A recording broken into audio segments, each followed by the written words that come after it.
আসসালামু আলাইকুম, সবাই কেমন আছেন? আশা করি যে যেখান থেকে আমার ভিডিওটি দেখা শুরু করছেন সবাই ভালো আছেন। আলহামদুলিল্লাহ, আপনাদের দোয়ায় আল্লাহর অশেষ রহমতে আমিও ভালো আছি। বন্ধুরা, শুভ সকাল।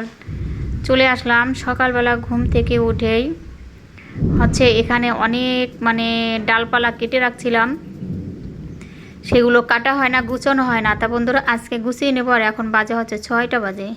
অনেক ভোরে ঘুম থেকে উঠছি। গ্রামের মানুষ হয়ে গেছি এখন আমি, গ্রামের বউ। গ্রামের বউ হয়ে গেছি শহরে। সেই বিয়ের পর থেকে শহরে থাকি।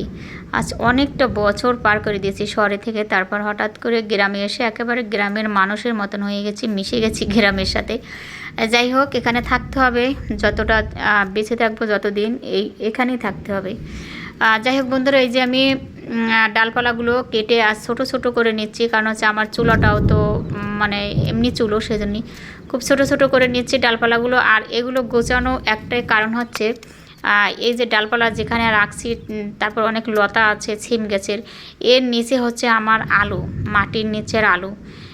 এই যে এই লতার নিচে মাটির নিচের আলুর গাছ বেরো হয়ে গেছে বন্ধুরা। এই যে দেখা যাচ্ছে, আপনারা দেখতে পাচ্ছেন কিনা জানি না, ওই যে আলুটা দেখা যাচ্ছে, আলু গাছ দেখছেন, আলু গাছ বের হয়ে গেছে। এখন এগুলো যদি পরিষ্কার না করি, গাছগুলো আরও বড় হয়ে গেলে আর পরিষ্কার করা যাবে না, গাছগুলোতে মরে যেতে পারে।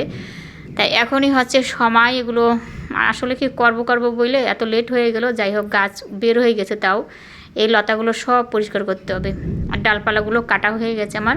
আর এখন এই লতাগুলো সরিয়ে নেব, সরিয়ে নিয়ে তাহলে আলু গাছগুলো বের হয়ে যাবে, সুন্দর হবে না আলু গাছগুলো। তা বন্ধুরা, এই যে আমার কাঠগুলো, ডালপালাগুলো কাটা শেষ। দেখছেন কতগুলো কেটেছি এই সকাল থেকে, সেই 6টা তখন থেকেই কাটতেছি। যাই হোক, কাটাকুটি শেষ। আর এদিকে লতাগুলো পরিষ্কার করতে পারিনি। কতটা আর পরিষ্কার করব বলেন, অনেক বেজে গেছে এখন, 8:30 বেজে গেছে, অনেক সময় আমি কাটছি। যাই হোক, লতাগুলো আজকে আর হবে না। তা বন্ধুরা, ওখান থেকে কাটাকুটি করে ঘরে এসে তারপর চলে গেছিলাম, মুরগির খাবার নেই, মুরগির খাবার আনতে গেছিলাম। আর সাথে নিয়ে আসছি দুধ নিয়ে আসছি, আর কেক নিয়ে আসছি। আর ওখানে যেয়ে দেখি কি প্লাস্টিকওয়ালা চলে আসছে। তাই চিন্তা করলাম যে প্লাস্টিকওয়ালা আসছে, ছোটো একটা বালতি নিয়ে কাজে লাগবে, পানি টুনি ফেলানো যায়। আর নিয়েছি বন্ধুরা আইসক্রিম আছে দোকান থেকে, অনেক গরম। তা ভাবছি আইসক্রিম নিয়ে যেয়ে খাবো। নিয়ে আসতে আসতে না আইসক্রিমগুলো গলে গিয়েছে। যাই হোক বন্ধুরা, চা বানিয়ে ফেললাম। চাটা কালারটা বেশ একটা সুন্দর না, কারণ আমার কলের পানি থেকে চাটা আসলে বেশ একটা ভালো হয় না। যাই হোক, খেয়ে নিচ্ছি, সকালের নাস্তা করতেছি, চা আর কেক। তা বন্ধুরা, খেয়ে চলে আসলাম রান্না করতে। তা বন্ধুরা, যারা এই পর্যন্ত আছেন, আমার ভিডিও দেখছেন, এখনও লাইক দেন না, মনে করে দিলেন প্লিজ একটা লাইক দিয়ে দেন। আর যারা নতুন বন্ধুরা আসছেন, আমার ভিডিও দেখে ভালো লাগলে চ্যানেলটি সাবস্ক্রাইব করে আমার পাশে থাকবেন। তা বন্ধুরা, মাটির চুলায় ভাত বসিয়ে দিয়েছি। যখন ভিডিও করি তখন একটু মাটির চুলায় রান্না করি, সরি তখন না, মাঝে মাঝে করি। সব সময় যে মাটির চুলায় রান্না করি তা না, কিন্তু আমি গ্যাসের চুলায় রান্না করি। আর যখন সময় থাকে হাতে তখন ওই মাটির চুলায় রান্না করি, আর যখন সময় থাকে না হাতে তখন আমি গ্যাসের চুলায় রান্না করি। যাই হোক, ভাত বসিয়ে দিয়েছি। আর এখন বন্ধুরা, একটু হাতটা ধুয়ে নিচ্ছি, নিয়ে তারপর আমি তো সাথে তরমুজ নিয়েছি, সফেদা নিয়েছি, এগুলো খাবো আর রান্না করতে থাকবো।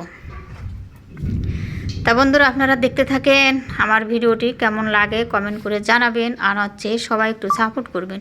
আসলে আপনাদের সাপোর্ট ছাড়া এগোনো একেবারে সম্ভবই না। সবাই একটু সাপোর্ট করবেন। যারা নতুন বন্ধুরা আসছেন, প্লিজ আমার ভিডিও দেখে লাইক কমেন্ট করবেন, ভালো লাগলে শেয়ার করে দিবেন। তা বন্ধুরা, সফেদাগুলো অনেক সুন্দর, বড় বড় এক একটা, অনেক মিষ্টি, কিন্তু খুবই ভালো। যাই হোক, এখন খেয়ে নিচ্ছি। আর সকালবেলা শুধু চা কেকে খেয়েছি, আর কিছু খাইনি। এখন রান্না করতে এসে এগুলো খাবো। আর অনেক গরম পড়ে, অনেক গরম, কি বলবো। যাই হোক, এই গরমের ভিতরে রান্না করবো। আর তরমুজ খাবো, ঠান্ডা ঠান্ডা ফ্রিজের তরমুজ, তাই নিয়ে আসছি যে রান্না করতে থাকবো, একদিকে এগুলো খেতে থাকবো। আর বন্ধুরা, এখন আমি ভয়েসটা দিচ্ছি। ভয়েসটা দেওয়ার সময় বাহিরে এতটা মেঘ ডাকতেছে, শুনতে পাচ্ছেন কিনা আমি জানি না, তাও ভয়েসটা দিচ্ছি। কারণ ভয়েসটা দিতে এখন না দিই বৃষ্টি নামতে পারে, বৃষ্টি আসলে তো আরও শব্দ বেশি হবে, আর সেজন্য ভয়েসটা দিচ্ছি। আর ভিডিও তো কালকে দেওয়া হয়নি, আজকে দেবো ইনশাল্লাহ, এই ভিডিও আজকেই দেব। তা বন্ধুরা, সবাই সাথে থাকেন, দেখতে থাকেন। তরমুজ কেটে নিয়েছি, তরমুজটা খুবই ভালো ছিল, মিষ্টি আছে। আর এখন তো তরমুজ শেষ পর্যায়ে না, এখন সবগুলো তরমুজই ভালো হয়, মিষ্টি হয়।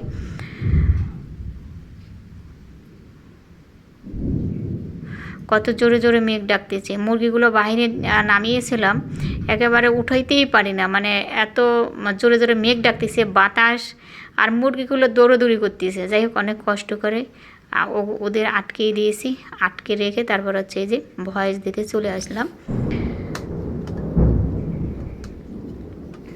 তো বন্ধুরা, তরমুজ কাটা হয়ে গেছে, এখন খেয়ে নেব, সাথে থাকেন। আর এদিকে কিন্তু তরমুজ কাটতে কাটতে আমার ভাতটা বলক এসে গেছে। মাটির চুলায় রান্না করতে আসলে ভালো লাগে, আর মাটির চুলায় রান্না কিন্তু ভালো হয়, কিন্তু আসলে একটু রান্না করতে একটু ঝামেলা আছে। আর রান্নাঘর থাকলে তো কথাই নেই, রান্নাঘর থাকলে এতটা কষ্ট হয় না। যাই হোক, আর রান্নাঘর তুলতে হবে, মাটির চুলাটা একটু লিপতে হবে। সেদিন বৃষ্টি এসে না পানি পড়ে দেখেন চুলাটা কীরকম নষ্ট হয়ে গেছে। তা বন্ধুরা, ভাত হয়ে গেছে, গাছের হচ্ছে উস্তা, গাছ থেকে উস্তা ফেরে নিয়ে আসছিলাম, আর ফ্রিজেও ছিল, ফ্রিজেরগুলো নষ্ট হয়ে গেছে। আর গাছ থেকে নিয়ে এসে মানে উস্তর থেকে না আলু বেশি। আর যাই হোক, উস্ত হচ্ছে গাছের তো অল্প কয়েকটা, আর ঘরেরগুলো নষ্ট হয়ে গেছে।